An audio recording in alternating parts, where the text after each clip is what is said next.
الأحداث الجارية في تركيا، كيف ترى المشهد في تركيا في ظل الثورة اللي قامت هناك على الإسلاميين وكده؟ هل هي بداية؟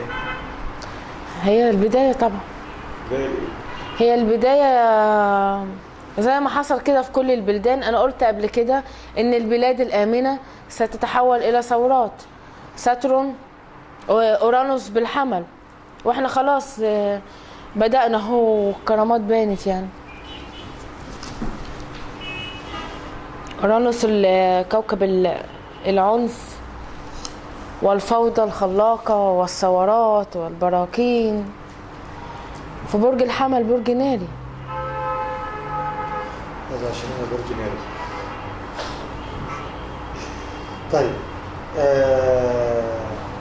ده بالنسبة لتركيا.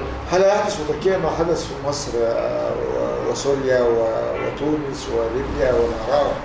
هل هذا سيحدث؟ هنجد تركيا مثلا صورة تانية من هذه ستنضم زي ما بيقولوا للربيع العربي ولا؟ ستنضم كريمة. ستنضم كريمة. لا هتنضم خلاص. هيحصل هيكون من مين يا جوليا؟ من الثوار. كيف ترى الوضع في تركيا وحركة الحكومة بتقول المستقبل التركي؟ المستقبل التركي هيبقى زيه زي بقية الدول العربية اللي بتطالب بحقوقها وبتطالب بالعدل وبتطالب بمحو الظلم، فهيكون مصيرها زي كده. وانا قلت لحضرتك من قبل ان البلاد الآمنة ستكون بها ثورات.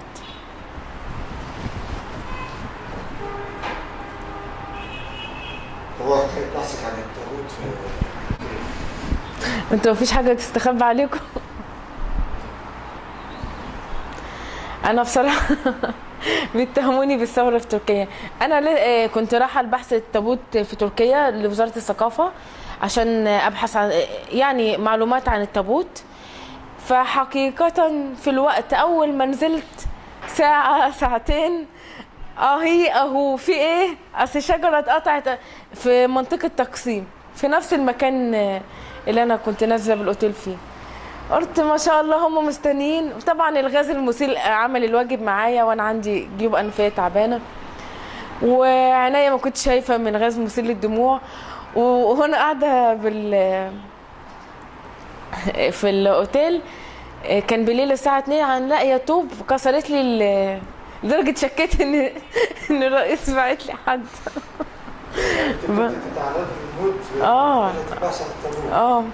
توصلت ليه بقى؟ توصلت ان كان كل الحاجات مقفله عشان خاطر المظاهرات. انا كنت عامله رينج اسبوع، رجعت بعد يومين ما قدرتش اتحمل.